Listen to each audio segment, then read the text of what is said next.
buonasera a tutti, rivolgo anch'io il mio saluto a tutti i presenti in qualità di presidente del Lions Club di San Daniele.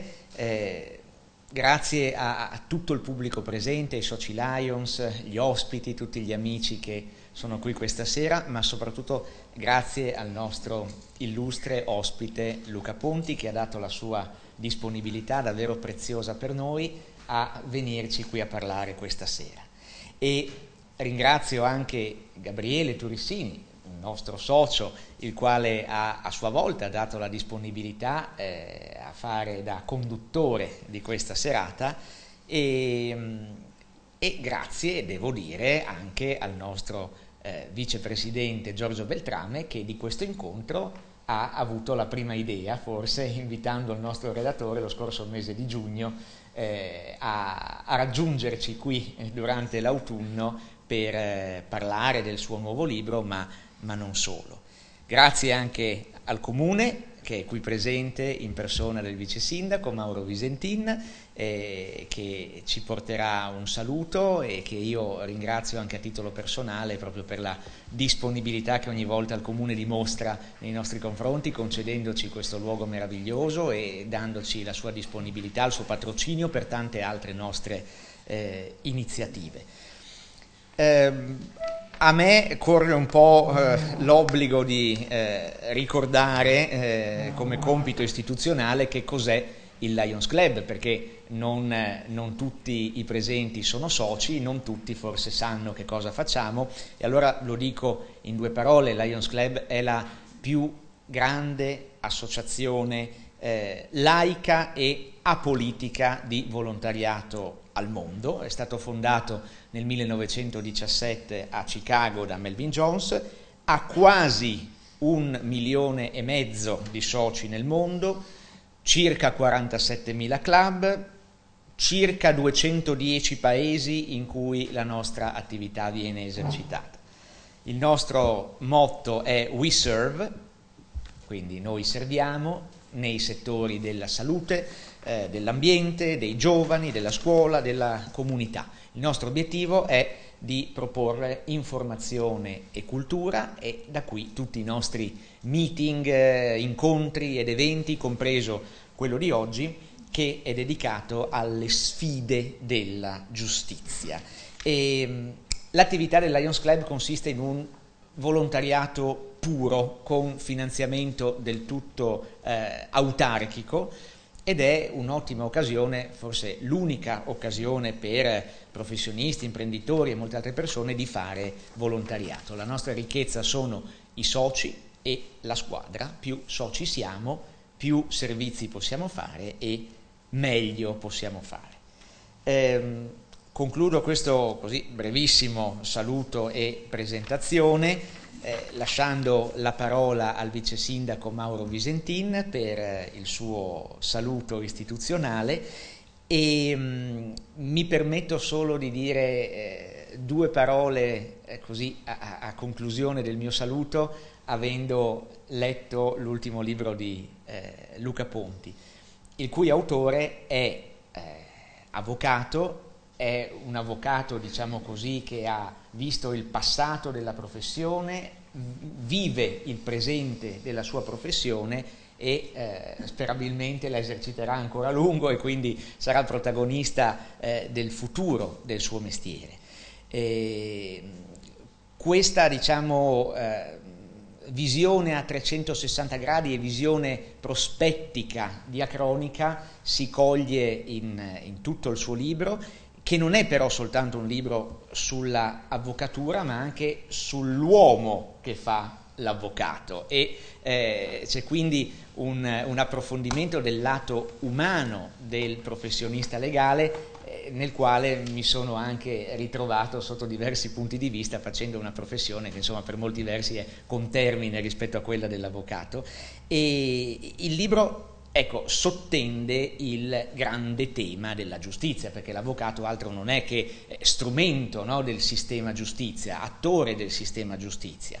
Il sistema giustizia sappiamo bene quanto sia complicato e quanti problemi di ordine generale mostri quotidianamente, la lunghezza dei processi, quindi il problema dell'effettività della tutela giurisdizionale, l'incertezza del diritto che qualche ministro qualche anno fa pretendeva di risolvere con un lanciafiamme bruciando tutte le vecchie leggi inutili, ma in realtà quello dell'incertezza del diritto è un problema che è collegato direttamente alla strutturale inadeguatezza della norma giuridica a regolare una realtà che è per definizione mutevole e estremamente sfaccettata e che pone continuamente nuovi problemi, nuove sfide, fra cui quella dell'intelligenza artificiale che ora per i professionisti legali, ma non solo, è un tema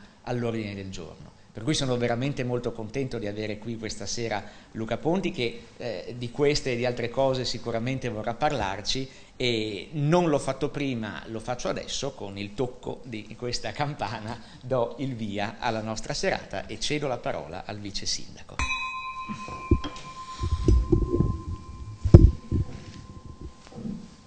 Grazie Presidente per la parola, e davvero con grande piacere e profondo senso di gratitudine che sono qua stasera con voi per darvi il benvenuto anche a nome dell'amministrazione comunale in questa serata speciale che ci vede riuniti in questa suggestiva cornice della biblioteca guarneriana, come si diceva all'inizio, uno dei luoghi più emblematici della nostra identità culturale, dell'identità culturale di San Daniele.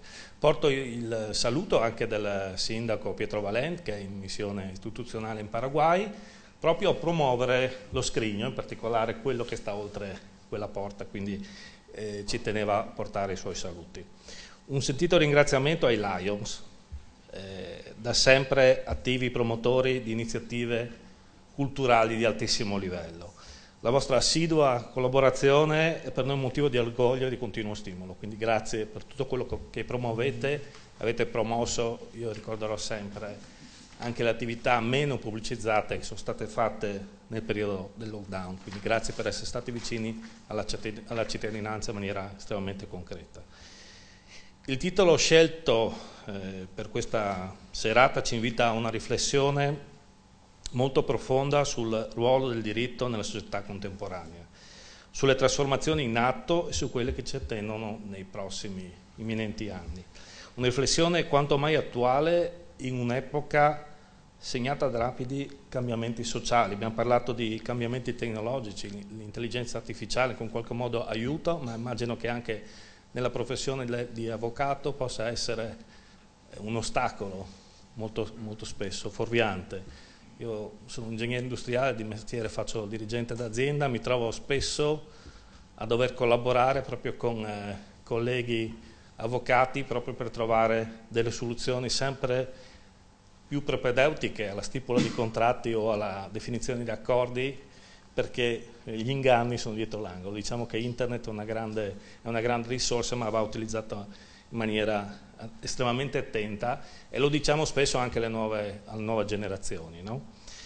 Quindi siamo particolarmente onorati di avere con noi l'avvocato Luca Ponti, al quale porto il mio personale saluto, ripeto anche quello dell'amministrazione comunale, figura di spicco del panorama giuridico nazionale, la cui carriera è un esempio di impegno, rigore e competenza, quindi grazie di essere qua questa sera. La sua presenza è qui, è un'opportunità preziosa per noi per ascoltare un punto di vista autorevole, quindi immagino che, confidando nel dialogo di stasera, animato, stimolato, oserei dire, anche dal moderatore, dall'amico Gabriele Turissini, che ringrazio anche lui per la sua presenza, serata che possa, ritengo, arricchire a tutti noi, offrendo spunti di riflessione e prospettive nuove per affrontare un futuro, direi, con consapevolezza, soprattutto, no? Anche noi amministratori, noi cittadini che abbiamo delle responsabilità.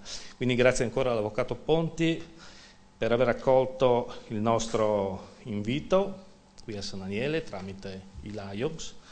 E di nuovo, Presidente, grazie per l'impeccabile organizzazione. Auguro una buona serata e un buon ascolto a tutti voi. Grazie della vostra presenza.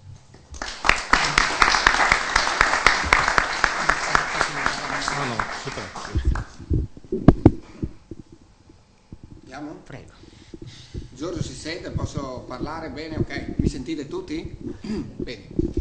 Allora, tutti hanno parlato di intelligenza artificiale, io mi sono anche semplificato la vita, perché in realtà ho pensato bene di fare una cosa come questa, vedete, ho solo chiesto all'intelligenza artificiale, mi prepari per cortesia un'intervista a Luca Ponti al suo nuovo libro La giustizia raccontata, e voi guardate in quanto tempo me la fate, per cui io praticamente stamattina alle 4:30 ho letto quello che aveva scritto, ecco, vedete, ci ha fatto, per cui dopo ve la lascio, lui fa tutto la sua dissertazione, potremmo star qua ore, chiaramente io posso rispondergli sì di nuovo e lui continua ad andare avanti, eccetera.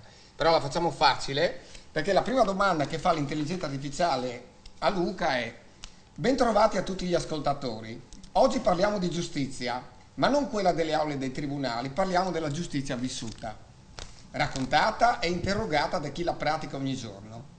È con noi l'avvocato Luca Ponti, coautore con Luca De Paoli del libro La giustizia raccontata, le sfide dell'avvocato, tra presente e futuro, pubblicato da Meltemi. Benvenuto avvocato Ponti. No, devi rispondere perché è già scritta la risposta. Buonasera, grazie, è un piacere. Per cui adesso devo andare avanti all'infinito, in realtà poi io chiaramente gli ho chiesto, invece di fare un'intervista o una presentazione del libro come quella che avevano fatto in Senato il 7 ottobre, giusto? Allora ho paragonato quell'intervista a un treno Frecciarossa che va da Udine verso l'Austria. Adesso va tutto in galleria, non si vede niente, il treno corre come un folle, si raccolgono le notizie. A lui ho chiesto se facciamo qualcosa che spieghi anche te, oltre a tutto il resto, ti va bene? Per cui ho deciso di fare lo stesso viaggio con questa. Vedete, questa è una vaporiera degli anni 80, per cui non percorreremo tutto in galleria, per cui anche la tua vita, ma la percorreremo su quella che oggi è la ciclabile. Oggi la ciclabile, l'APA, la più bella ciclabile d'Europa, in realtà era il sedime ferroviario, dove noi potevamo godere, seduti sui vagoni, del più grande spettacolo della natura che si possa immaginare in Friuli Venezia Giulia. Per cui l'idea del viaggio, di questa intervista, è un viaggio a questa filosofia del vivere tutto Luca nel suo complesso, perché io lo conosco da un po' di tempo, è una persona straordinaria. Infatti la prima domanda che vorrei fargli, prima di fare tutta l'introduzione, è perché una persona con cui è così bello e amabile discutere, scrive. Buonasera a tutti, a me corre l'obbligo di ringraziare l'amico Matteo per l'invito. L'invito per me, Giorgio Beltrame, è sempre, come direbbe Robin Williams, mio presidente. Ringrazio l'amministrazione comunale per le belle parole, ringrazio voi soprattutto di essere qui e ringrazio anche Gabriele, che temevo, perché giuro non ci siamo neanche sentiti per fare domande, dato che lui è una specie di Fagnani, dico chissà che domande mi farà, no? Allora l'affermazione che lui ha chiesto all'intelligenza artificiale cosa chiedere a me è seguita anch'io. Ho chiesto all'intelligenza artificiale ma cosa devo rispondere se mi fa una domanda sull'intelligenza artificiale, quindi tutti ormai ci serviamo di questo. E vorrei fare solo una premessa prima di spiegare due parole anche perché qual è il significato di questo libro. Se dovessi per caso appisolarmi in piedi, non preoccupatevi, credo non sia una malattia neurovegetativa, ma è solo un abuso di paracodina che ho preso, quindi niente di preoccupante. E credo che sia importante, se parliamo della giustizia, chiedere a voi che cos'è per voi la giustizia. Cos'è la giustizia nell'immaginario collettivo? Di solito si dice non c'è più giustizia, nessuno dice non c'è più investimento nell'infrastruttura, non c'è più tutela previdenziale, si dice non c'è più giustizia. Ma perché la giustizia è così dentro di noi? Delle volte io me lo sono chiesto, e perché abbiamo scritto questo libro i discorsi si coniugano. Io vorrei con voi percorrere questo tema partendo dall'immagine diffusa della giustizia e degli avvocati, che secondo me, visto il mio livello di cultura in questo luogo che sprigiona cultura, mi sento in difficoltà, non credo di stare alla pari, di poter reggere l'urto, è citare Pretty Woman, no? Voi sapete che Julia Roberts, quando vede Richard Gere, gli dice: sei per caso un avvocato? Perché sprigioni, le mie citazioni non sono mai esatte, sprigioni un qualcosa di malignità o qualcosa di maligno o qualcosa di inutile. Questa è l'immagine, uno dirà, beh, questa è l'avvocatura americana, ma non è così, perché se poi andiamo a guardare un po' la storia, pensiamo a quel grande autore che era Kafka, che riusciva a trovare il tempo tra un castello e un processo, a interessarsi anche agli scarafaggi giganti, diceva che l'avvocato è quel soggetto che scrive un documento di 10.000 parole e poi lo chiama sommario. Quindi tutto sommato l'immagine dell'avvocato è sempre stato qualcosa nel corso della storia che si è prestata ad essere, voglio dire, oggetto dell'attenzione. E questo è il motivo per il quale noi ci siamo accostati a questo libro, che non è un libro mitologico, non è un'elegia, non è un qualcosa fiabesco dove ci dipingiamo in toni aurei, ma è un libro che cerca di affrontare, come diceva giustamente Matteo, la giustizia, l'uomo e come l'uomo e la giustizia devono andare avanti e devono parlare al di là dell'intelligenza artificiale. E quindi è un libro che, contrariamente a quello che faccio io, che il mio lavoro è sempre cercare di convincere che ho ragione, un avvocato che non cercasse di convincere che ha ragione sarebbe qualcosa di atipico, questo libro è aperto. È un libro, come diceva Matteo, atemporale, perché cerca di guardare dal passato, è un libro che ha anche dei passaggi elegiaci, per esempio affrontiamo il tema di cosa succede a una persona quando cade in disgrazia, che è un tema terribile per l'emarginazione sociale che deriva da quando derivano questi episodi, e raccogliamo tante opinioni, cosa pensano i giornalisti di noi, cosa pensano i giudici di noi, cosa pensano, voglio dire, i clienti di noi. Perché ci piaceva con questo libro non convincere, non uscire con delle certezze, ma aprire proprio il dibattito alla diversità. Quindi il concetto di questo libro era aprirsi alla diversità, ed è per questo che questo libro in qualche modo spesso ci sono anche delle situazioni che io nella mia modestissima attività ritengo utili, che sono le onomatopee. Perché io sono convinto che il linguaggio è fatto di neologismi, cioè non c'è niente che ha una capacità evocativa più del suono. Per me, persino io che non sono mai riuscito a parlare bene l'inglese, quando vado in America dico get, dico got, e poi ci metto un aggettivo e mi capiscono tutti. Il suono è fondamentale, e del resto c'è stato chi ha vinto il Nobel con Gramelot soltanto sui suoni. Quindi abbiamo cercato di valorizzare anche questa particolare, questa comunicazione che non so se definirla paraverbale, che è quella di regalare delle emozioni su dei suoni. Tipo, se io dicessi il tenebrismo della giustizia, dice ma questo da dove viene fuori? È un neologismo. Però penso di essere, se dico il tenebrismo della giustizia do una dimensione.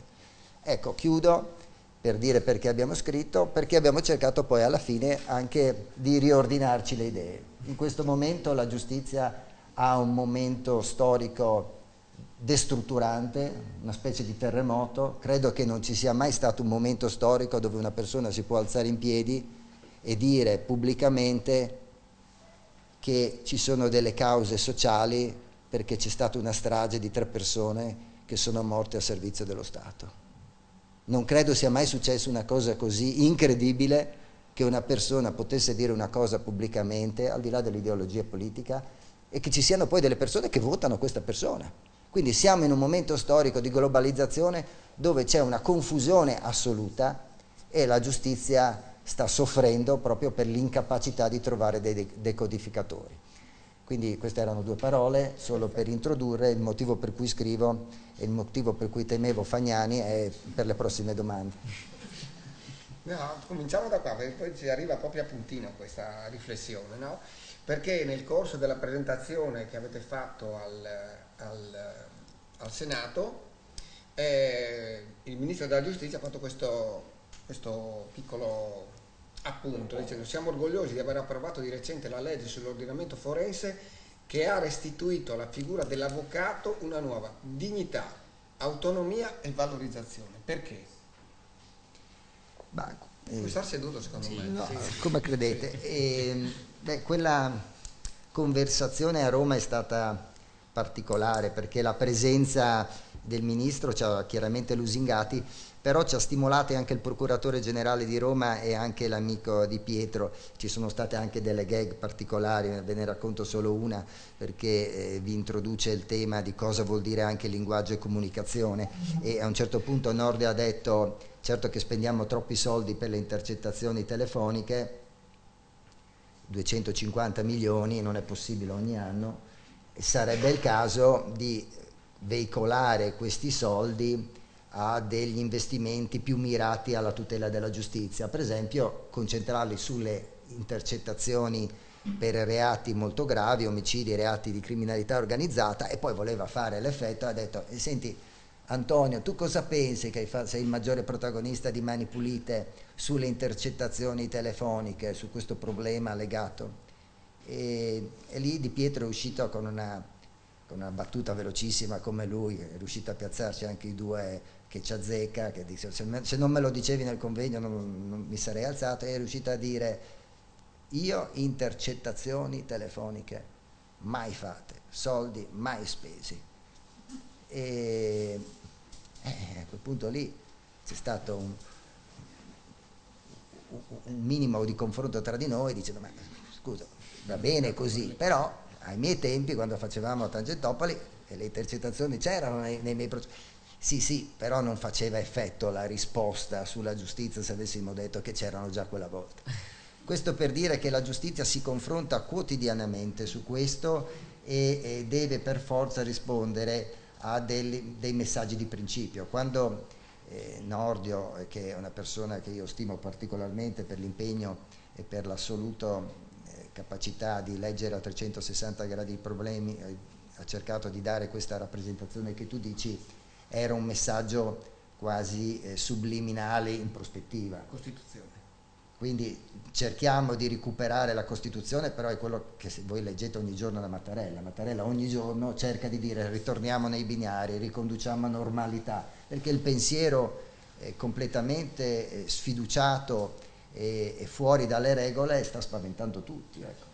E lui ha cercato di dire: l'avvocatura rappresenta un baluardo per cercare di avere una rappresentazione dei fondamenti giuridici, che vuol dire fondamenti di civiltà che contraddistinguono la nostra cultura. Certo.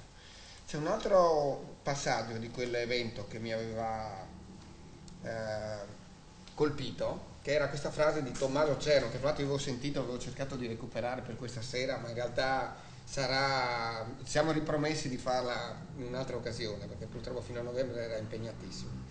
Allora, lui dice: il libro è fondamentale per mostrarci l'altro lato della giustizia, dirci da dove viene il diritto, secondo me questa è un'immagine fantastica, e quali sono l'ossigeno e la legna che consentiranno alla parola legge di ardere nel mondo contemporaneo. Tommaso è un grande stimolatore di opinioni, tutto il suo libro tutta la sua introduzione è stimolante, se voi la leggete, anche nella parte in cui si sofferma sul perché noi ci attenzioniamo sui giudici e mai sugli avvocati, no? Certo. Che è uno stimolo anche quello interessante.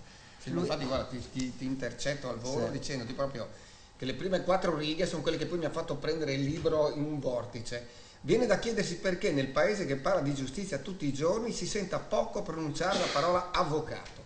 Noi siamo l'Italia dei giudici, l'Italia che in nome della legge organizza risse e polemiche, dimenticandosi dell'avvocato, che invece le seda in teoria, no? In teoria, sì. Andiamo avanti allora. Altro spunto che si rifà a quello che hai detto tu all'inizio, no? Compito dell'avvocato, perché, scusa Franca, il titolo non era propriamente quello, perché è la giustizia raccontata, no? E le sfide sono dell'avvocato. Come l'avvocato cerca di ricucire questo iato, questo strappo che c'è stato tra giustizia e società? Come può farlo? Questo è uno dei temi che noi affrontiamo perché, come diceva anche Matteo, il libro coglie l'occasione dell'avvocato, ma per leggere i problemi sociologici dell'uomo e come l'avvocato deve relazionare a questi problemi e come deve relazionare alla difesa. E l'avvocato non è portatore di una verità, è portatore di un interesse di parte e cerca di ricostruire la verità senza pensare di darne una, voglio dire, una vocazione assoluta. Cioè spesso si discute su questo tema, ma come fai a difendere una persona che è colpevole, che è responsabile? Uno degli argomenti che ricorrono più di frequente, no? E l'obiezione da intelligenza artificiale è quella perché tutti hanno un diritto costituzionale di essere difesi, compreso Saddam Hussein. Però al di là di queste risposte un po' di maniera, la verità è che la stessa verità è un po' una bugia, cioè spesso, è una citazione bella, infatti non è mia, è di Sartre, per dire che spesso la verità va sfaccettata rispetto al tema causa-effetto, no? E quindi il rapporto causa-effetto è qualcosa che spesso si presta, per chi è avvocato, vedo che c'è qualche collega che mi capisce, è spesso l'argomento che è fondamentale negli approcci. E quindi l'avvocato non cerca la verità, è portatore di un interesse che è un interesse di parte. Io ho un amico che critica anche la giustizia sotto questo profilo, dicendo: ma qual è la funzione dell'avvocato nella misura in cui non cerca la verità? L'avvocato deve difendere non vuol dire necessariamente voglio dire disconoscere la verità o metterla in discussione. Disconoscere la colpa, certo. Significa anche trovare delle soluzioni in qualche modo di compromesso, e qui sta il discorso dell'empatia, della comunicazione, delle soluzioni alternative, perché l'immagine tradizionale di quello che viene difeso ed è palesemente reo confesso è un'immagine così da Tucidide, voglio dire, non è un'immagine realistica. L'immagine spesso dell'avvocato è quella di dire: ma cosa ti succede se tu hai una responsabilità civile o penale sull'impatto mediatico, sui rapporti con la pubblica amministrazione, sui rapporti con... Quindi è uno stratega a 360 gradi di quello che può succedere anche nel percorrere la ricerca della verità, perché delle volte si sacrifica. Che però quando tu vai alla ricerca della verità ti confronti con un sistema che è questo, che è l'Italia dei giudici, no? Per cui la relazione che si trova tra la ricerca della verità e trovare dei giudici, se ti ricordi quando avevamo presentato, fra l'altro questo è il quarto libro di Luca, se non sbaglio, giusto? Sì, quarto. Ne abbiamo presentato il secondo noi a Fagagna, se vi ricordate, che era già dal titolo all'avvocato si dice sempre tutto. Aveva scritto uno precedentemente che è il ballo di Castano, o Castano? Sì, Castano, e poi ha scritto quello del 2022, qui pro qui. Perché allora noi pensiamo alla giustizia come un qualcosa che è legata ai giudici più che agli avvocati? No, perché c'è un'immagine forse nostalgica, un po' da déjà vu di ognuno di noi, no? Quando si sente dire in ascensore le melanzane non hanno più il sapore di una volta, e si dice quando c'era lui, cioè c'è sempre un'immagine, come dire, nostalgica di epoche passate, ma la giustizia è una giustizia degli uomini, quindi è inevitabilmente accompagnata da un condizionamento che l'intelligenza artificiale non può cogliere. Quindi l'avvocato è uno stratega anche questo: se sa che il giudice è un tifoso laziale, il giorno prima la Lazio ha perso il derby, un avvocato serio si pone questo tipo di problema nella comunicazione. Quindi se il giudice vive in un condominio senza fare dei discorsi che sono lontani dalla mia cultura, ma che in qualche modo è condizionato da degli usi antropologici di festeggiare durante la notte, e quindi è disturbato perché l'appartenenza diciamo così sciita in qualche modo lo disturba, e probabilmente giudica un caso di disturbo dello sciita, è fisiologicamente condizionato. Un giudice che ha subito un divorzio o ha subito una separazione e poi giudica il problema generale ha dei preconcetti, e questo fa parte, penso, però della natura umana, e noi dobbiamo saperlo e dobbiamo governare questo fatto che c'è un condizionamento, che poi è anche il condizionamento culturale di formazione di vita, per raggiungere un obiettivo che tenga conto che non c'è niente di sterile e niente di neutro. Però a questo punto allora io ti direi, Se questo è vero, allora noi potremmo dire che nel sistema ci sono delle storture da raddrizzare? Beh, si dice la legge è uguale per tutti, no? Si dice che, io ho sempre detto che slogan è la legge è uguale per tutti. Si dovrebbe dire, innanzitutto non si dovrebbe metterlo nelle spalle dei giudici, ma si dovrebbe metterlo davanti, come diceva Andreotti. Ma si dovrebbe dire la legge è giusta per tutti. Certo. Invece anche chi ha coniato quella frase si è reso conto che l'obiettivo di dire che una legge è giusta per tutti non è raggiungibile, è una chimera, anche perché, ripeto, lo stesso percorso di accertamento della verità, di approccio alla verità, è spesso falsato per lo stesso interessato, perché noi sottovalutiamo l'aspetto psicologico, ma molte volte noi abbiamo delle persone che all'avvocato non raccontano tutto e non è nemmeno detto che non lo raccontino in termini consapevoli, dove c'è un percorso. Ci sono delle rimozioni che sono qualche cosa che non sono nemmeno governate.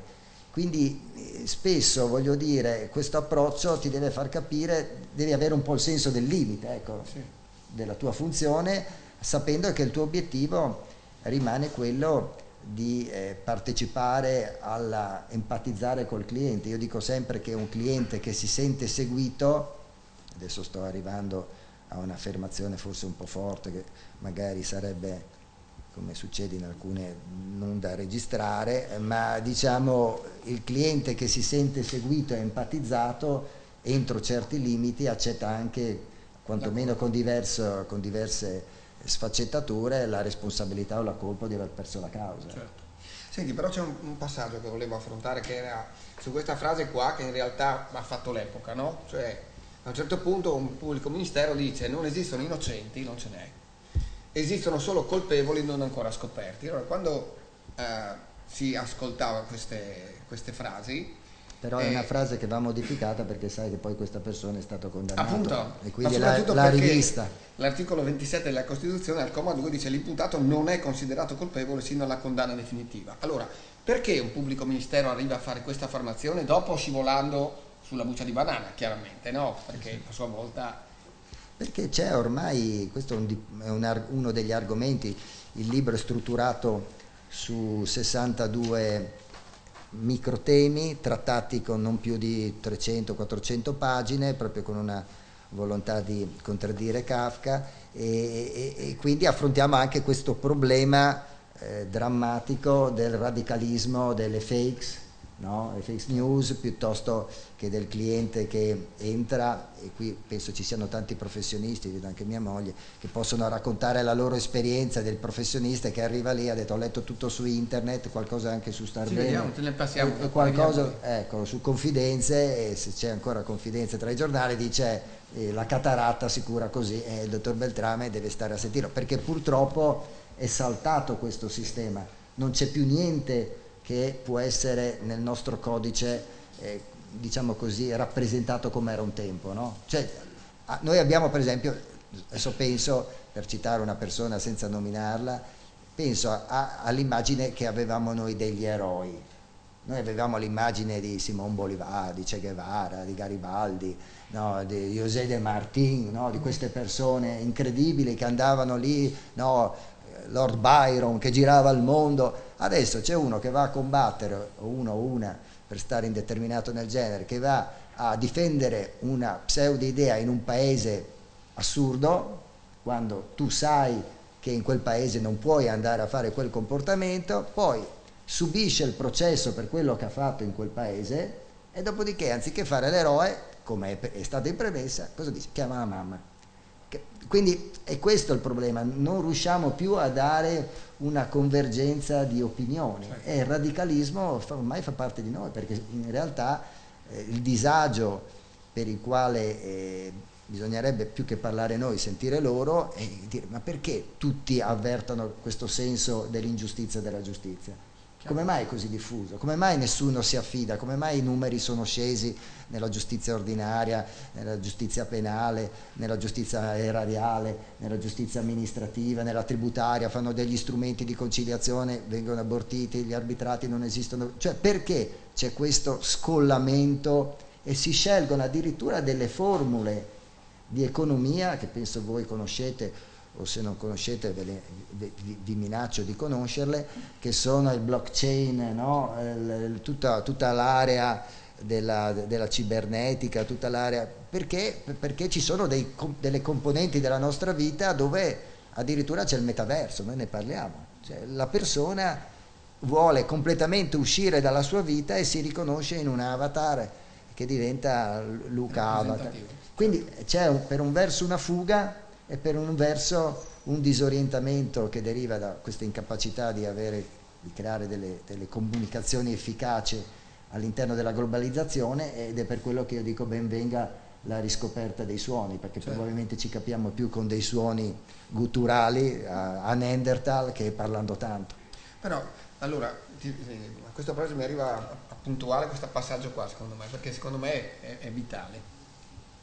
Si fa l'avvocato o si è avvocato? No, qui è una... No, adesso abbiamo una definizione. Cara Francesca, si è avvocato.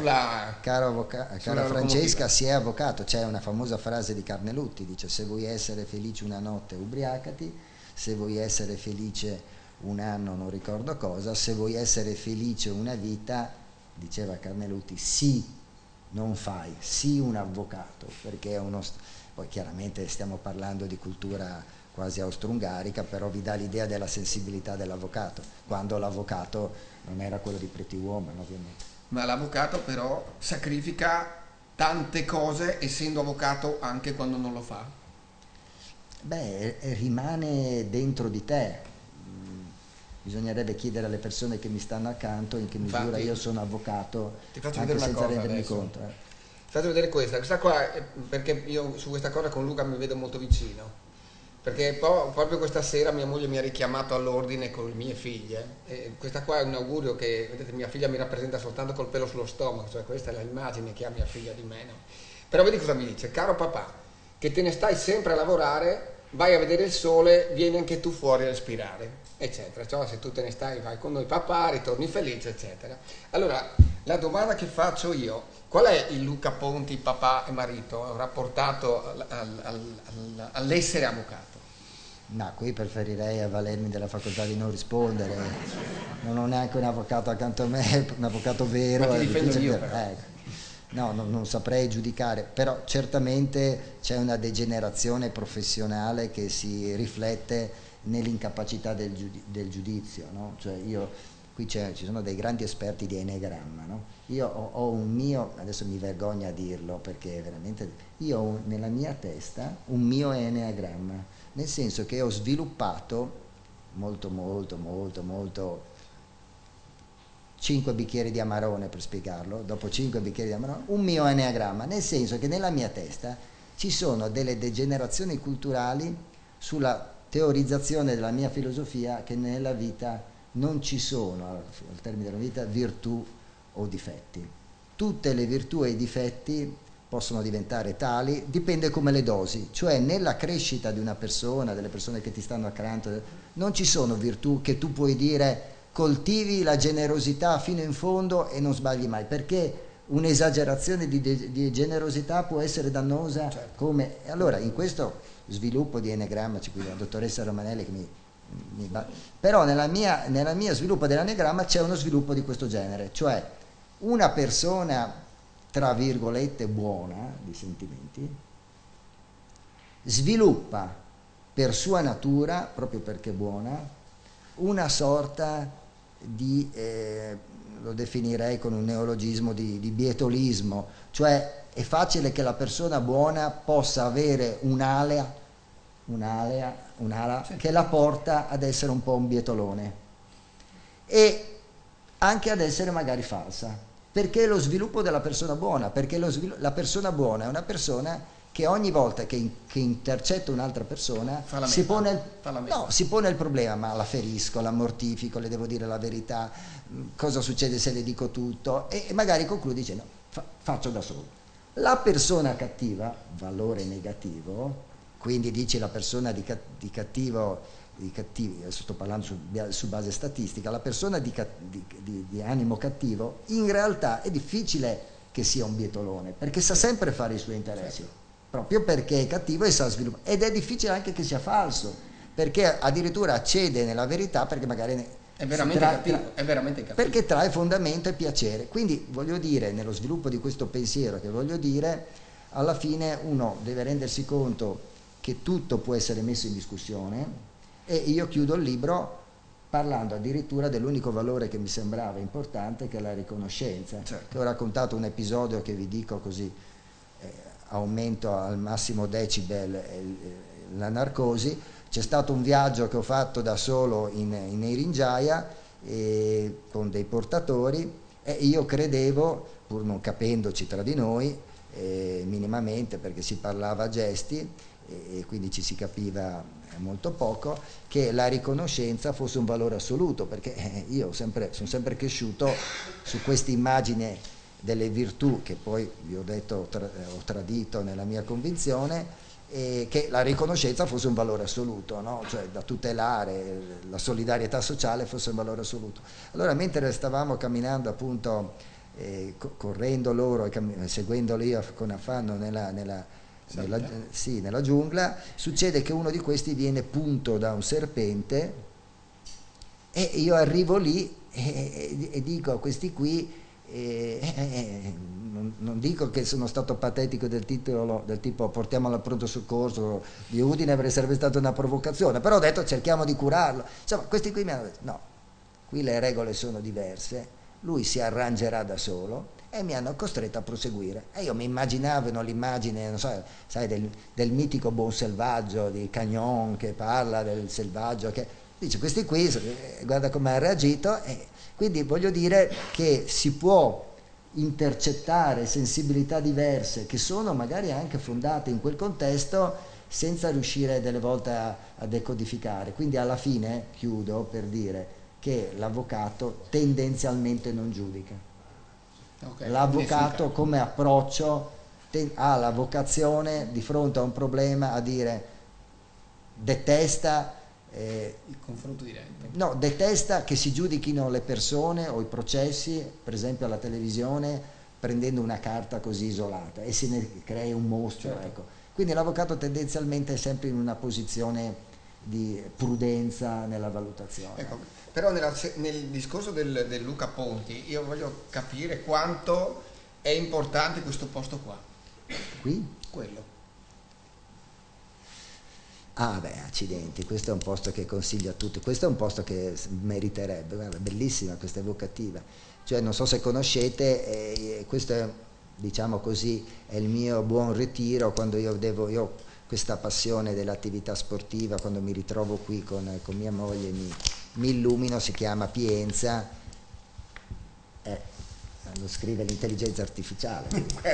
È un posto che consiglio a tutti di vedere, cioè è un posto che è magico, che dovete soltanto andare lì per verificare come questi luoghi completamente ondulati, che cambiano i colori a seconda delle stagioni, generano quello che direbbero alcuni, soprattutto gli avvocati milanesi che parlano solo inglese, crea un washout, cioè libera la testa completamente, quindi è un posto che consiglio a tutto, per me è il posto più bello del mondo.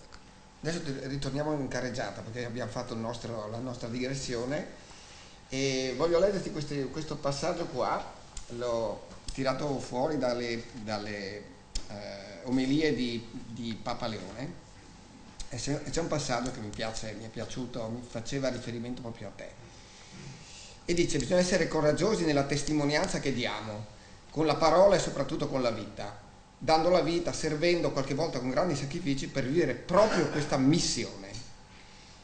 In questo senso qualcuno ha domandato: quando tu pensi alla tua vita, come spieghi dove sei arrivato? È una domanda da 10.000 punti. Io non credo che uno crede di essere l'artefice della propria vita, poi in realtà ci sono tante cose che si incrociano e che creano delle situazioni, anche delle casualità. Non credo che sia casuale che l'acronimo di caos sia caso, cioè caos e caso sono cresciuti insieme come vocaboli e non è secondo me un evento del tutto privo di conoscenza. E io non so come sono arrivato, non uso, ci dovrebbe essere un'analisi di me stesso molto più profonda di quello che di quella che sono in grado di condurre, e poi alla fine arrivi a una certa età, non so voi, mi piacerebbe raccogliere la vostra opinione, che non stai più a rinvangare di quello che avresti voluto essere, di quello che potevi essere, alla fine cerchi di gestire al meglio quello che sei, sapendoti con tutti i tuoi limiti e con tutte le tue colpe, e cerchi di andare avanti al meglio ponendoti dei valori. Però uno dice, io sono orgoglioso dove sono arrivato. No, io questo assolutamente non sono, è contro il mio enneagramma essere orgoglioso, ecco. È proprio contro natura per me. Io sono soddisfatto. No, io sono continuamente alla ricerca, come indole, come vocazione, non sono uno che si appaga. Se devo dire, ma qui guardo Giorgio negli occhi, a me non piace il momento tra virgolette della premiazione, adoro il momento la competizione. Il momento in cui sei solo nel tuo tavolo alle 2 di notte, pensi che cosa puoi costruire il contratto domani, come puoi difendere una causa, sei solo davanti a tutti e devi affrontare il match del giorno dopo come fosse un tie break al terzo set. In quel momento lì che sei solo, per me è il momento magico della vita. Sei tu è una persona che dipende da te, quindi hai una responsabilità meravigliosa e devi nobilitarla. Certo. Però ieri abbiamo parlato proprio di tennis con uno che ti ha affrontato più volte, che è l'ingegner Fistarol, e mi ha detto che eri veramente tosto quando giocavi, per cui non ti porto a giocare a padel. Ma andiamo avanti su questo passaggio qua, secondo me diventa fondamentale. Perché non è venuta fuori? Comunque questa slide diceva l'avvocato di ieri e l'avvocato di oggi. Quali sono le cose che lo marcano in maniera più definita del prima o dell'oggi rispetto al prima? Beh, non ho come al solito premesse di verità e sicurezze, però cerco di condividerle con voi. Un primo grande cambiamento è la velocità. Adesso, non so se vi capita nella vostra attività professionale, non si scrive neanche più oggetto urgente, si scrive direttamente. Dopo qualche secondo ti chiamano già, hai ricevuto le mail, mentre invece quando ho iniziato io, che non era l'epoca degli hackei, era qualche anno fa, e i professori universitari ti dicevano mi dia 40 giorni e io le studio il problema. Se uno adesso dicesse così sarebbe immediatamente sottoposto a un TSO, lo portano via l'avvocato così fra 40. Quindi sicuramente la velocità è un cambiamento. Il secondo approccio, secondo me, che è un po' legato al linguaggio ma non solo, è la comunicazione. Cioè io mi ricordo che c'è un avvocato di Roma, e non cito il nome per non incorrere in sanzioni, che scrisse un libro, quindi celebrò la sua arte oratoria, così, si alzava in piedi e diceva: scorre nei vostri cuori, o giudice, l'ansia di verità, scorre nel vostro animo il desiderio di giustizia, scorre nel vostro futuro la volontà di dare una risposta, e scorre, e dopo aver detto scorre, sapeva a memoria tutti i fiumi, quindi scorre come l'Ob, 13.423 km, Ienese e Lena, Mekong, Fiume Giallo, e così faceva tutte le argomentazioni, tutte le arringhe, cambiando. La volta dopo era alta la vostra giustizia, quindi cominciava a citare Kilimangiaro, quindi aveva una conoscenza geografica della profondità dei laghi, eccetera, e mi ha colpito che quello ha pubblicato un libro che hanno letto. Quindi adesso anche questo sarebbe una seconda camicia di forza se uno si esprime così, perché ormai davanti alle persone devi riuscire a raggiungere la sintesi, certo, nella comunicazione, anche sacrificando una parte. Io dico che è meglio rispondere veloce così che rispondere molto bene ma fuori termine, certo, perché c'è un'ansia delle persone, secondo me, questa è la terza spiegazione, un'ansia, una solitudine, un riflesso delle persone a parlare con te che prima non c'era, e quindi c'è un trasferimento su di te di un carico di stress, qualunque, certo, professione tu faccia, che puoi soddisfare soltanto con la presenza e con... Ma infatti, come ti dicevo quando penso a una cena, dicevo, ci sono molte assonanze tra la mia professione e la tua. Una è questa, tu lo citi nel libro, no? Internet e la professione fai da te, sono tutti avvocati. Infatti ti faccio vedere cosa mi è arrivato in settimana, ho fatto la persona in sala, ma chiaramente non cito il nome, però è una persona che ha cominciato a investire con noi da poco e mi arriva questa cosa qua. Cioè, per favore Gabbio, vorrei investire in Sibania e Stillwater. Non so neanche una cosa, ho detto ragazzi cercatemi cos'è sta roba qua, non so dove sia. Mi dico, ma guarda, una piccola miniera in Sudafrica, ma non so cosa faccio. Ecco, per cui ti dico, come si rapporta l'avvocato quando si trova il cliente che sa già come risolvere il suo problema e anzi ti stimola dicendo magari, cavoli, non si è accorto prima? Devo dire la verità, questo è un problema diffuso, io non lo avverto proprio così quotidiano del cliente che viene a dirmi cosa fare.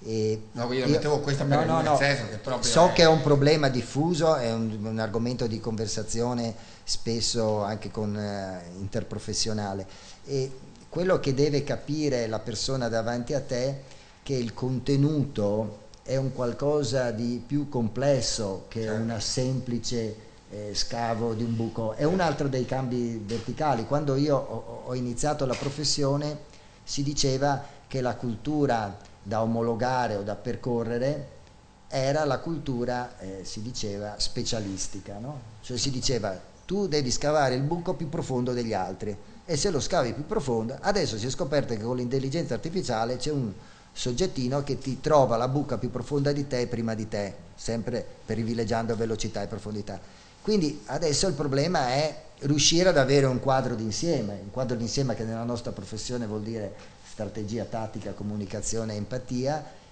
ma penso per tutte le professioni. Quindi ormai la comunicazione è un qualcosa di più del semplice trasferimento di conoscenza. Certo. Io critico per esempio in uno dei capitoli, non so se anche voi è un problema, il tema della comunicazione, dei convegni, perché i convegni avevano un senso 40 anni fa. Io ero in uno studio piccolino che non aveva opportunità e quindi quando mi confrontavo con gli avvocati di Milano mi sovrastavano di sentenze. Adesso abbiamo tutti l'accesso internetizzato alla cultura. Il problema è come elabori la cultura, no? Un ingegnere ha la stessa... Quindi il problema è come tu riesci a elaborare una base scientifica che è comune. Certo, sì. E da lì ovviamente sviluppare... Chiaro. E così parliamo un attimo di intelligenza artificiale, perché tu nel libro fate una cosa, secondo me, dico fate perché il libro è scritto a 4 mani, fai un discorso molto interessante sull'intelligenza artificiale. L'intelligenza artificiale è uno strumento verticale, cioè tu non puoi far concorrenza all'intelligenza artificiale in quel contesto. Però tu dici, tanto quanto io non posso farle concorrenza qua, le faccio concorrenza qui.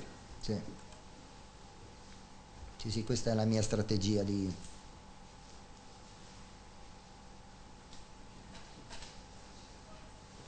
Sì, è proprio l'esatta sintesi della mia strategia.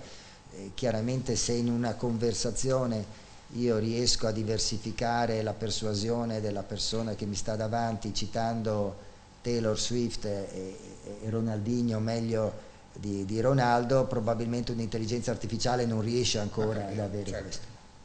E ti faccio, mi aggancio a quello perché il tuo ragionamento orizzontale probabilmente fa il paio col premio Nobel all'economia che è stato dato questa settimana, perché chi ha premiato?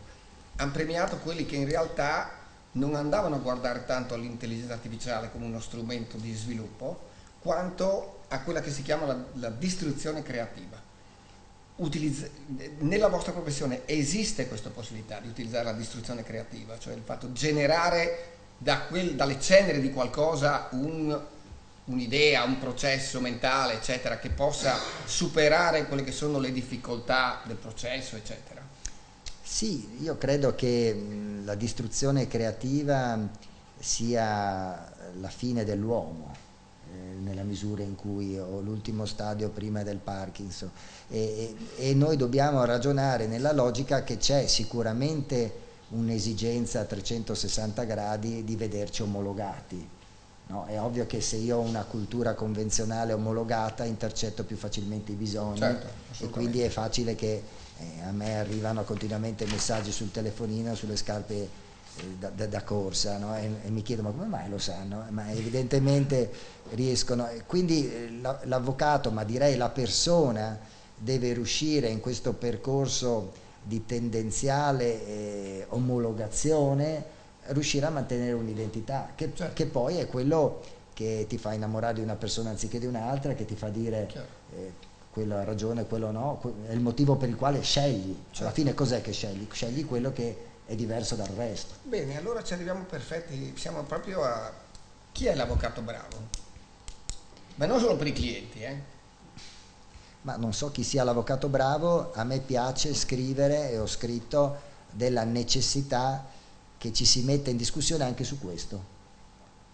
Perché e si rifà quello che dicevi prima, no? Se sì, io perché, non mi appago...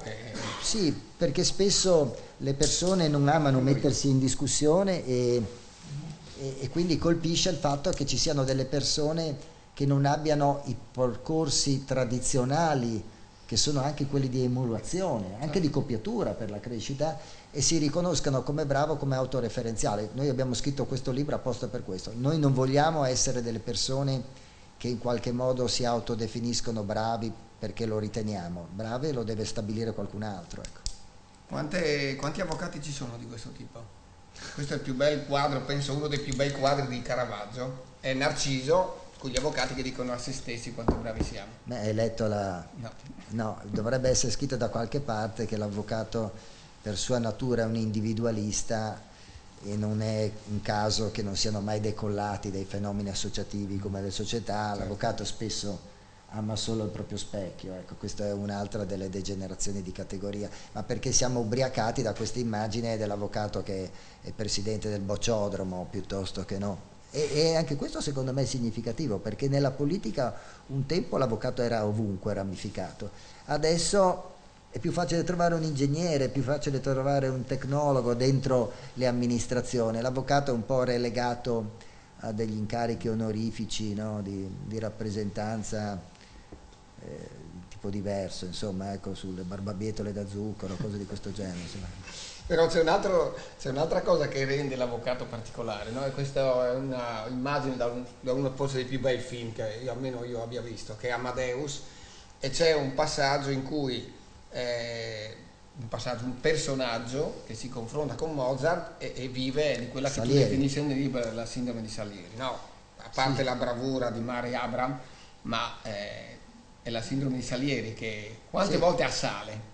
No, questo è, secondo me, è la cosa peggiore che possa capitare nella vita di una persona. Oh, l'invidia ovviamente, no? Salieri sapete che era invidioso di Mozart all'inverosimile. Cioè perdere il senso del limite e non saper apprezzare chi è meglio di te ti crea l'impossibilità di crescere, qualcosa che però nel mondo più evoluto, io considero il mondo più evoluto quello dello sport, è una cosa che non succede mai. Nello sport si dà per scontato che la persona più brava di te la devi cercare magari di vincere o di battere, ma la devi tra virgolette copiare. Guarda ieri sera cosa ha detto Djokovic alla fine della partita con Sinner, cioè proprio era emblematico dicendo guardate è durato poco la gara, ma non per colpa mia, perché lui è troppo forte rispetto a me. Però c'è un'obiettività secondo me nello sport in genere, proprio perché c'è alla base l'obiettività della valutazione, no? È chiaro che se io mi considero bravo perché mi autoreferenzio, evidentemente la percezione di chi è meglio, di chi è peggio non c'è. Nello sport è una legge terribile, ma se hai vinto, no? E quindi per quello io ammiro e cito spesso lo sport come modello culturale, perché se noi vediamo e sentiamo, a parte qualche passaggio infelice ahimè dei nostri calciatori, però se voi sentite parlare degli sportivi negli sport più vari non sentirete mai banalità. Un atleta, un tennista, se li sentite parlare magari non saranno conditi da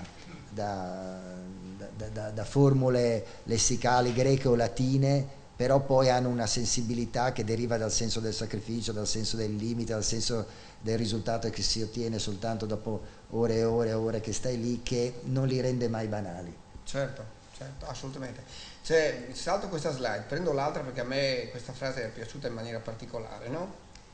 Quanto è vera? Una giuria consiste di 12 persone, non so se conoscete Robert Frost, che secondo me è un autore da godere proprio.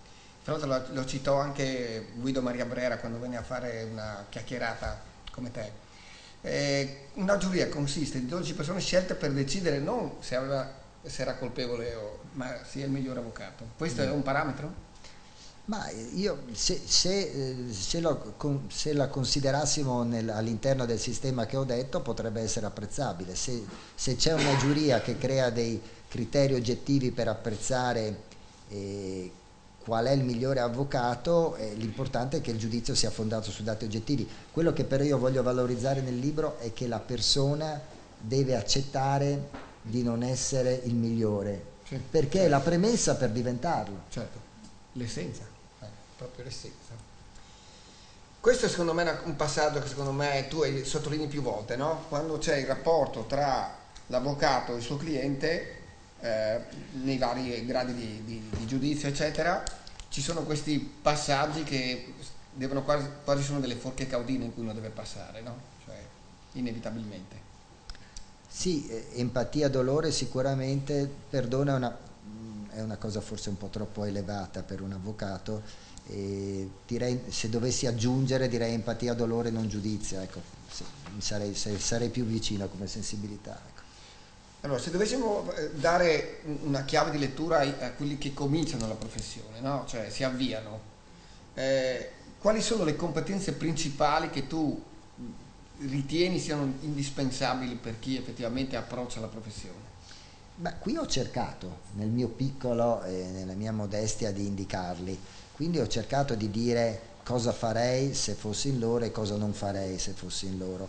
E quando parlavo dei convegni dicevo che per esempio non penserei che il convegno professionale sia un mezzo di trasmissione della cultura, perché adesso che la professione è diventata sfaccettata e ha queste componenti diciamo così di empatia, di cultura, di carisma, di tante cose insieme, e quindi noi non siamo una scienza dove l'evoluzione tecnologica è determinante.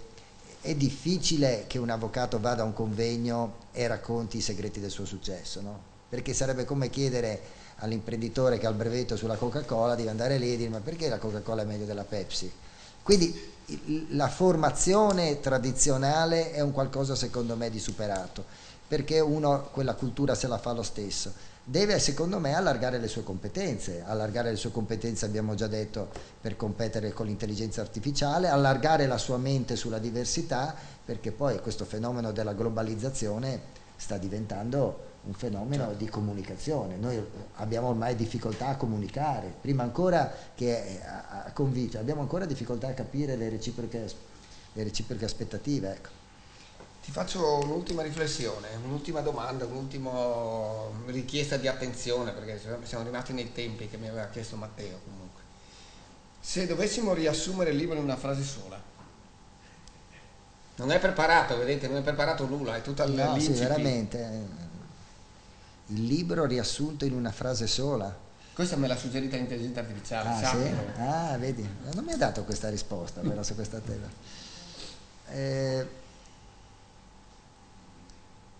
Non saprei se si può riassumere in una frase. Se dovessi dire distinto, così seguendo la mia.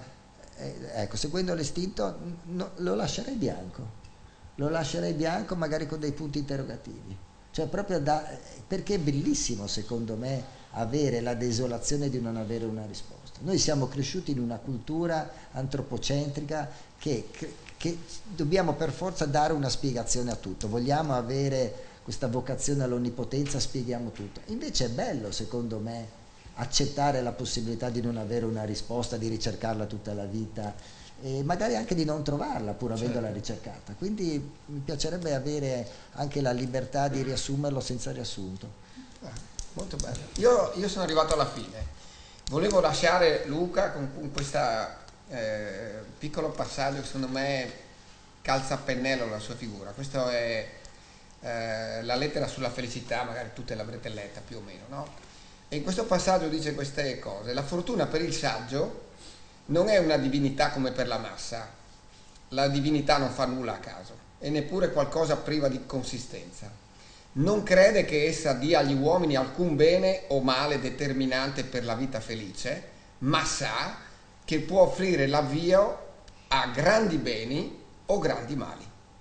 Però è meglio essere senza fortuna ma saggi che fortunati e stolti, e nella pratica è preferibile che un bel progetto non vada in porto piuttosto che abbia successo un progetto dissennato. Se poi invece un bel progetto come questo va in porto, siamo ancora più orgogliosi di averti avuto qui ospite questa sera. Grazie, troppo buono.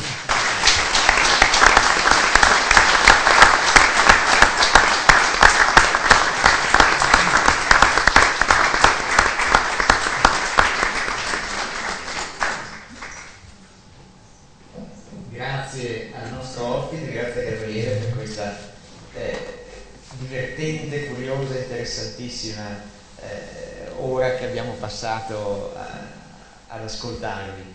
Se posso dire una parola finale, a me sembra, anch'io provo a fare un ragionamento, anzi a comunicare l'istinto, a me sembra che l'elemento forte, l'elemento che salta immediatamente agli occhi ascoltando Luca sia l'importanza dell'empatia, perché l'empatia consente di superare e correggere i condizionamenti del giudice, i condizionamenti dell'uomo, superare la reticenza del cliente, battere la verticalità dell'intelligenza artificiale con delle qualità, direi, totalmente umane che la macchina non può mai avere. E quindi se ne traggo almeno io una lezione anche per il mio lavoro, che cioè il momento, la dimensione tecnica del professionista, dell'avvocato in questo caso, ma non solo, non è nulla o è molto poco se è disgiunta invece dal momento umano, no? E anche il saper apprezzare la bellezza di non avere una risposta pronta, di cui parlavi tu Luca adesso, è una diretta conseguenza di questa consapevolezza, che cioè non siamo soltanto tecnici, siamo ancor prima e soprattutto esseri umani. Grazie per questa meravigliosa lezione. Grazie.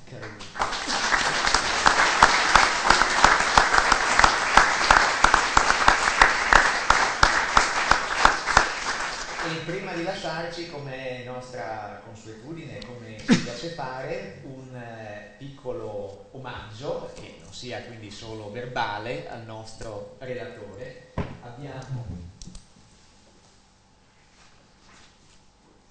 Abbiamo il guidoncino del club da appendere in studio. Grazie, bellissimo, bellissimo, grazie. Un DVD che ci racconta i tesori conservati presso questa biblioteca guarneriana dove ci troviamo, e poi, anche se sei uno sportivo, quindi sarai molto attento all'alimentazione, qualche piccola delizia del nostro territorio, e in particolare la cosiddetta Regina di San Daniele, cioè la nostra trotta. Grazie di cuore, grazie di cuore, grazie. Faccio così, come si dice fare. Bene, perfetto. Grazie. E poi per la signora Ponti abbiamo anche un piccolo omaggio floreale, ringraziandola di aver accompagnato Luca e di essere anche lei tra noi. Grazie mille. Delfina, devi venire.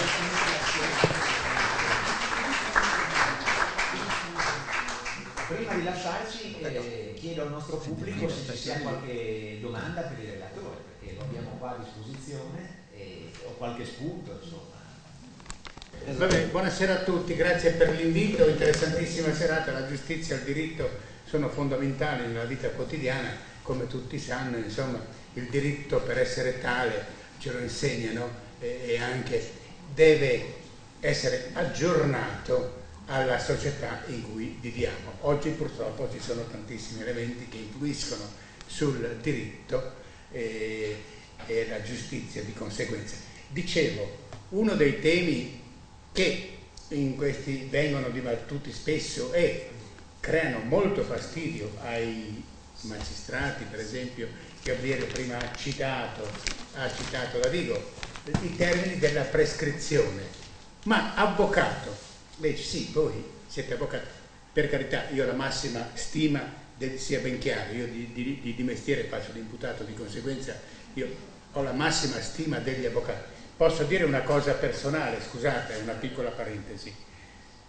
Purtroppo è mancato un paio d'anni fa. Io in quel momento mi sono sentito un uomo solo, mi sono sentito come se fossi abbandonato, come se mi mancasse un punto di riferimento. Parlo per me ovviamente, però è stata per me, è stato un grande dispiacere. Chi? Fai riferimento a chi? All'avvocato Causer. Oh, ok. L'avvocato Causer venne a mancare un paio d'anni fa, quando me lo comunicarono, io eravamo, ma lui mi aiutava, diceva sì, stai attento, ma quel giorno è stata una giornata, per me è stata una, scusate, è stata una tragedia.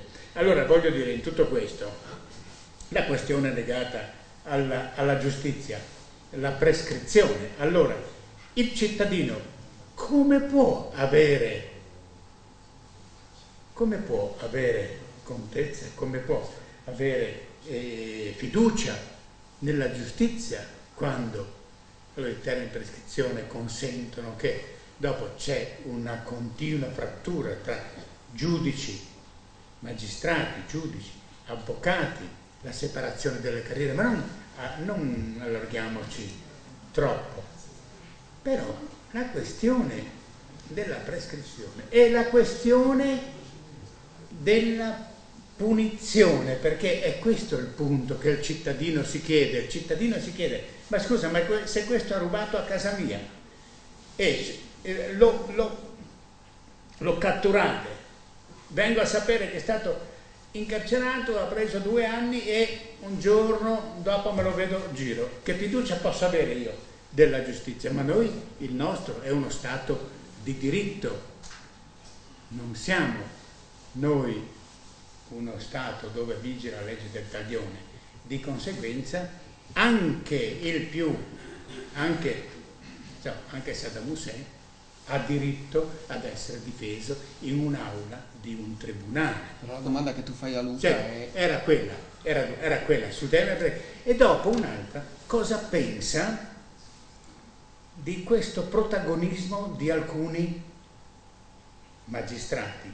Non ultimo il caso di una bomber rispetto alle risorse, ma valeva la pena rispolverare, riaprire quei fascicoli, reinvestire di nuovo tutte quelle risorse per poi sentirsi dire no, non possiamo più andare avanti.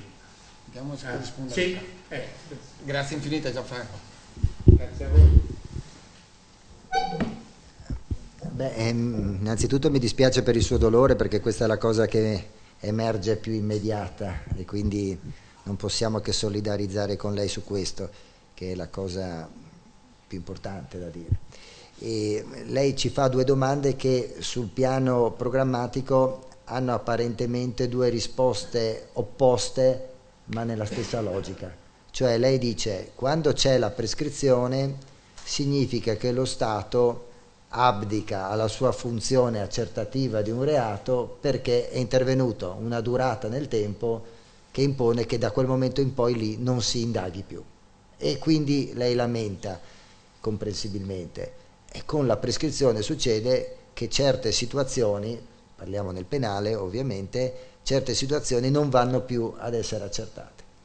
Con la vicenda una bomber, senza entrare nel particolare perché non lo conosco e mantengo le premesse di non parlare di un processo che non conosco, arriviamo all'eccesso opposto, e cioè quante volte si deve riaprire un processo per verificare la verità su dei fatti gravi? Cioè è giusto o non è giusto andare oltre la prescrizione per andare a vedere chi è responsabile di certi reati?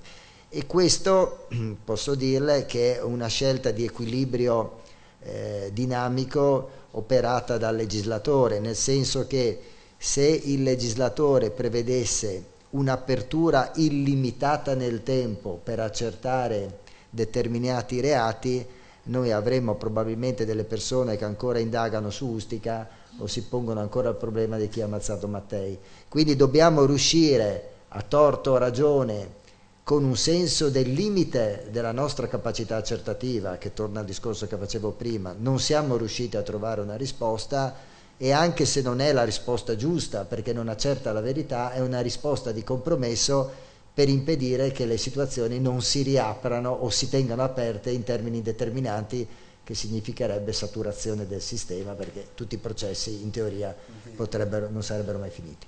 Questa è un po' la risposta. Mi rendo conto che non è forse una risposta soddisfacente, mi rendo anche conto che qualunque risposta io le dessi con il suo dolore non sarebbe soddisfacente, però il legislatore deve trovare un compromesso tra dire entro un certo limite dobbiamo trovare delle risposte, se non le troviamo ci arrendiamo, proprio per evitare questo bailamme che sarebbe una discussione eterna televisiva su tutto ciò che c'è stato. Ecco.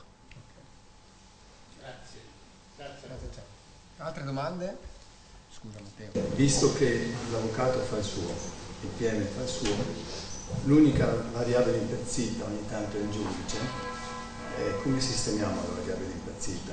Nel senso, lo obblighiamo a usare almeno 3 sistemi di intelligenza artificiale prima di giudicare, oppure lo facciamo seguire attentamente secondo se ha vinto la partita o non ha vinto la partita, se il condominio ha fatto baruffa o meno, cosa suggerireste, visto che siamo governati dai giudici? È una domanda difficile, è una domanda programmatica. Sul piano dell'esperienza io penso che per esempio sarebbe molto efficace nella riproduzione di quel modello culturale che ho detto che è l'emulazione, che il giudice maturasse le funzioni giudicanti con dei training. Cioè il giudice non dovrebbe immediatamente decidere da solo, ma dovrebbe avere il sostegno psicologico di dire cresco in termini collegiali e quindi arrivo a diventare giudice autonomo soltanto dopo che ho maturato un'esperienza. Però questo discorso che io faccio in astratto va conciliato con il fatto che ogni volta che noi facciamo delle programmazioni anche legislative dobbiamo confrontarci, direbbe un ingegnere, col problema dei costi, cioè quanto ci costa e cosa comporterebbe avere un sistema dove l'attenzione al training è di questo genere. Poi rispetto al tema che i giudici sbagliano, io sono sempre stato convinto che se un giudice sbaglia è colpa dell'avvocato nella stessa misura, o colpa anche del pubblico ministero che l'ha indotto, cioè non c'è una colpa del giudice, è una colpa dell'avvocato che non è riuscito a spiegare le proprie ragioni. Quindi va sempre il problema della giustizia è un problema che abbiamo creato anche noi. Non sono soltanto un avvocato non può accettare di non essere ascoltato, se può avere torto, ma non può, deve fare qualunque cosa per essere ascoltato. Se non riesce ad essere ascoltato ha già fallito il suo incarico, la sua missione. Sul preconcetto del giudice che tu dici è un qualcosa che io credo che sia difficilmente eliminabile, perché fa parte dell'uomo. Io credo che la grandezza del giudice non è quella di non avere preconcetti, ma è quella di liberarsene nel momento in cui giudica. Cioè il pregiudizio non è nemmeno detto che sia sbagliato, però uno deve avere la capacità da giudice di cambiare opinione anche se ha un pregiudizio o un preconcetto. Quindi questa è la grande libertà del giudice che magari l'avvocato e il pubblico ministero non hanno. E questo io l'ho filosoficamente cercato di trattare in qualche paginetta, sempre con quella formula di 3 paginette, quando ho detto che noi abbiamo nel nostro codice di procedura penale una formula che adesso non ripeto proprio per non dare l'ultima botta di cloroformio, che sostanzialmente dice che la colpevolezza va accertata oltre ogni ragionevole dubbio. Quindi in teoria se c'è un ragionevole dubbio il giudice dovrebbe assolvere, perché come si usa dire, lo dice anche Gianni Pinotto, è meglio avere un colpevole fuori dal carcere che un innocente in carcere. Quindi ci dovrebbe essere questa regola di giudizio che si chiama, era la vecchia formula dell'assoluzione per insufficienza di prove, che è stata riconiata con questa formula della colpevolezza, della responsabilità oltre ogni ragionevole dubbio. Però è una formula che stenta a decollare. Quindi io ho cercato di dire, ma perché il giudice fa così fatica a dire c'è un dubbio, quindi assolvo? Perché il giudice deve necessariamente arrivare a dire do una spiegazione? Perché e questo non è secondo me un problema ancora una volta del giudice, ma della nostra cultura, che è una cultura che ha una vocazione all'onnipotenza, cioè una cultura orientata comunque a voler spiegare tutto e non accetta la possibilità, perché la vede come una forma di debolezza, no? Notai? Cioè come una forma di incapacità di rispondere, ma fa parte della vita riuscire a dire io non sono riuscito a accertare la responsabilità, ho un dubbio, e poi io dico basterebbe uno, perché oltre ogni ragionevole dubbio non dice oltre il 51% di dubbio rispetto alla responsabilità, dice basterebbe che io ci fosse un dubbio, ti ho insinuato un dubbio, tu dovresti assolvere. Però è un qualcosa che secondo me il giudice fa fatica ad ascoltare, perché noi facciamo fatica a sottrarci alla capacità di giudicare. Cioè quante volte succede a noi giudichiamo anche se non conosciamo, perché per noi è più facile giudicare che dire non ho risposte, perché non avere risposte per un verso è disorientante. Vi immaginate un dibattito televisivo dove uno dicesse no, effettivamente non so rispondere, forse addirittura hai ragione tu, cioè non funzionerebbe nella comunicazione, e quindi è un travaso di una cultura che io ho chiamato vocazione all'onnipotenza, e cioè avere il controllo della situazione. Tutto ciò che mi scappa di mano, com'è il dubbio, com'è l'incertezza, è un qualcosa che non posso accettare culturalmente. Ecco. Quindi la pagina bianca al giudice non mi piace.